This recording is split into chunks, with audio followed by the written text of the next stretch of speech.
नमस्कार, स्वागत है आपका इंडिया न्यूज पर और मैं हूं आपके साथ स्वाति सिंह। कर्नाटक में मुसलमानों को लेकर आए दिन बवाल देखने को मिला था। ऐसे में अब कर्नाटक की बीजेपी सरकार ने राज्य में मुसलमानों को दिया जाने वाला 4% आरक्षण खत्म कर दिया है, जिस पर असदुद्दीन ओवैसी का रिएक्शन भी सामने आया है। कर्नाटक सरकार ने इस आरक्षण को खत्म करके दो प्रमुख समुदायों वीरशैव शिगायात और वोका कलिंगा में बांट दिया है। इस फैसले के साथ ही बीजेपी सरकार ने मुसलमानों को 10% आर्थिक रूप से कमजोर वर्ग EWS श्रेणी में ट्रांसफर करने का फैसला लिया है। अब वोकालिंगा समुदाय को मिलने वाला आरक्षण 4% से बढ़कर 6% कर दिया गया है। पंचम सलियों, वीर शैवियों और दूसरे किलंग्याट श्रेणियों के लिए कोटा 5% से बढ़ाकर 7% हो गया है। वहीं मुस्लिम समुदाय को अब आर्थिक रूप से कमजोर वर्ग EWS कोटे के तहत आरक्षण मिलेगा। इस कैटेगरी में अब मुसलमानों को ब्राह्मणों, वैश्यों, मुदलियर, जैन और दूसरे समुदाय के साथ 10% EWS कोटे के लिए लड़ना होगा। इस पर असदुद्दीन ओवैसी ने ट्वीट कर कहा कि एक दिन हो गया है जब कर्नाटक बीजेपी ने गरीब मुसलमानों के लिए 4% कोटा खत्म कर दिया। इसे वोका कलिंगा और लिंग्यात में पुनर्वर्तित किया गया था। जो प्रमुख अगड़ी जातियां हैं उनका कोटा भी पहले से था। बीजेपी की मुस्लिम नफरत जग जाहिर है, लेकिन कांग्रेस और जेडीएस भी खामोश है।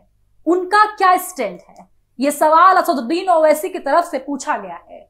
वहीं इस फैसले के बाद कांग्रेस प्रवक्ता रमेश बाबू का बयान सामने आ गया, जिसमें साफ तौर पर कहा गया कि पिछड़े राज्य में मुसलमानों के लिए कोटा या आरक्षण लगभग 30 सालों से अस्तित्व में है।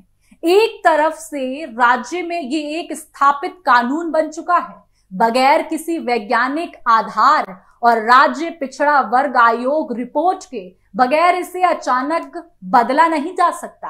आपको बता दें कि कर्नाटक की बीजेपी सरकार ने विधानसभा से महीने भर पहले यह घोषणा की है। वहीं विपक्ष ने इस फैसले को सांप्रदायिक रूप से प्रेरित और चुनावी हथकंडा कहा है, जो कि सोचने वाली बात है। यूं अचानक से आरक्षण खत्म कर देना सवालों की बौछार तो होनी थी। विपक्ष ने यह कहा है कि यह कानून की कसौटी पर खरा नहीं उतरेगा, लेकिन बसवराज बोमई का यह कहना है कि धार्मिक अल्पसंख्यकों के लिए आरक्षण का किसी भी राज्य में कोई प्रबंधन नहीं है। ऐसे में अब सवाल ये उठता है, क्या वाकई कर्नाटक में आर्थिक अल्पसंख्यकों को आरक्षण ना देने का चलन रहा है?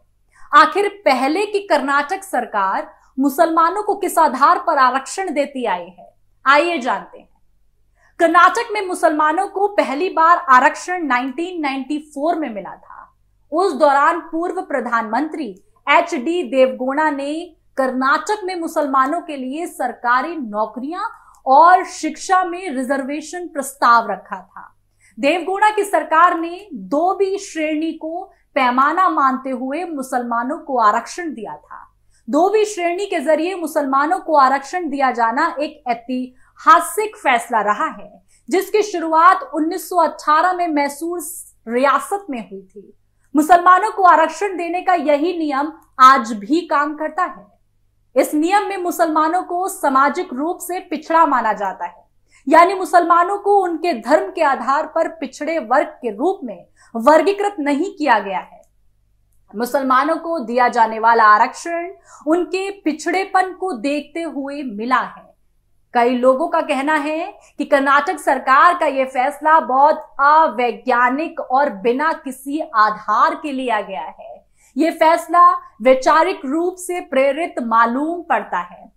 आजादी से पहले ही कर्नाटक के मुस्लिम समाज की बेहतरी और उनके विकास के लिए पिछड़े वर्ग के रूप में बांटा गया था।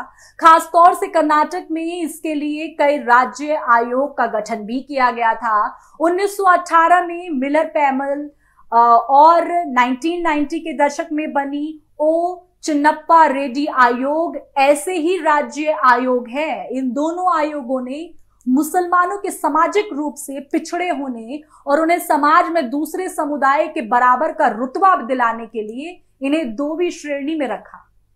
बता दें कि कर्नाटक अल्पसंख्यकों के विकास के लिए नीति बनाने वाला पहला राज्य था। इसकी शुरुआत मैसूर रियासत के समय हुई थी। उस दौरान गैर ब्राह्मण या ब्राह्मण विरोधी आंदोलन हुए थे, जिसका मकसद ओबीसी समुदाय को ऊपर उठाना था। कर्नाटक सरकार के इस फैसले पर आपकी क्या राय है?